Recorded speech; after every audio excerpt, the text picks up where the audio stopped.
Hi everyone, welcome to Recovering Grounds. This Recovery Month, Sober Black Girls Club is celebrating Black folks who have made significant contributions in the recovery space in a 5-part YouTube series. Now, if you are familiar with Sober Black Girls Club, you know that we recognize all facets of sobriety. Not everyone who practices sobriety is in recovery. People abstain from drinking or consuming drugs for a number of different reasons. Addiction is the reason that we hear the most about. However, some folks don't drink or do drugs because they don't like how it makes them feel or they have no interest. The reasons are limitless. Simply put, anyone who doesn't drink or consume drugs is sober.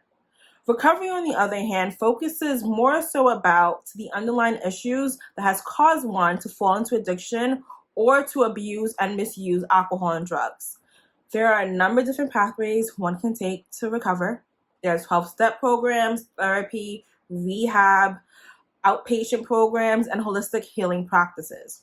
In fact, the official sponsor of this episode, This Naked Mind, is a program that focuses on the psychological and neurological components of alcohol use based on science, cultural, social, and industry factors. I'll tell you more about them in a bit. Recovering Grounds was created to celebrate folks you may or may not know of who have empowered the recovery space with their devotion and services. I'm talking about the writer of the first autobiography written by a recovering African American woman. I'm talking about folks who have created community and space for other Black folks to feel safe and to feel seen to recover in. This series was created to celebrate them. Now, before we proceed, there are folks I need to shout out real quick. Our sponsors. As mentioned earlier, the official sponsor of this episode, episode 1, is This Naked Mind. This Naked Mind helps people end the conflict between their desire to drink less and their unconscious belief that alcohol is beneficial. Founder Annie Grace overcame a decade of drinking by revamping her own relationship with alcohol, and today she helps others across the globe do the same. Rather than teaching people how to be sober, This Naked Mind takes away one's desire to drink. If you want to learn more about This Naked Mind, make sure to click the link below. We're not done yet. I have one more shout out to make. This entire 5-part series is sponsored by All On Was Here, LLC by All On Hamilton. Hamilton is the founder and managing partner of Backstage Capital, a seed investment fund dedicated to investing in startups by underrepresented founders, specifically women, people of color, and folks who identify as LGBTQ+. Allen is also the author of It's About Damn Time. I absolutely love the title. A book written based on her own personal journey into entrepreneurship and venture capital. Allen Was Here LLC offers resources to folks looking to build or supplement their income and client base. Click the link below to learn more. Now, let's get down to business. This episode is about the temperance movement, its history, and the impact and contributions our ancestors made. The temperance movement began in the early 1800s as a way to decrease drinking in the United States. Temperance means to abstain from drinking. The rise in domestic violence, divorce, and harmful medical side effects inspired the need for change. Now, the temperance movement was created and led by white folks for other white folks. Specifically, white men were being asked to pledge and promise that they would decrease their alcohol consumption in front of their church congregation.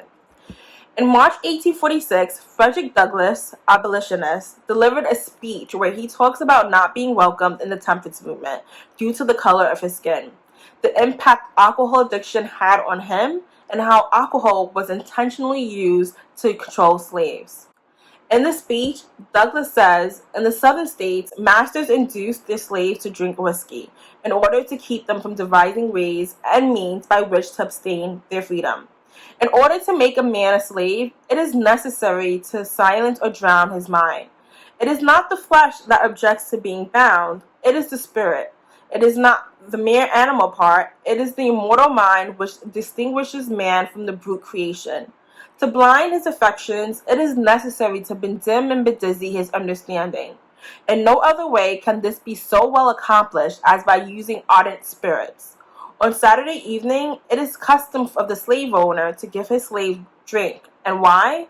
Because if they had time to think, if they left to reflection on the Sabbath day, they may they might devise means by which to obtain their liberty.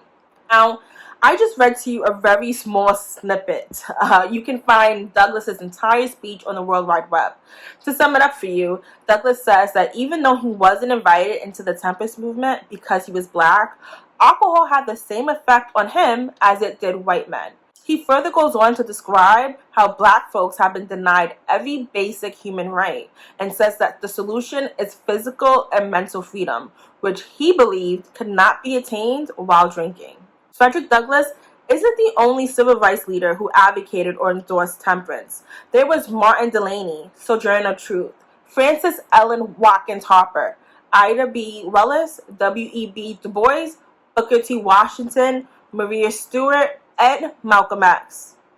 They all believed that temperance was crucial to ending slavery, as both movements pursued liberation and fought against domination and subordination.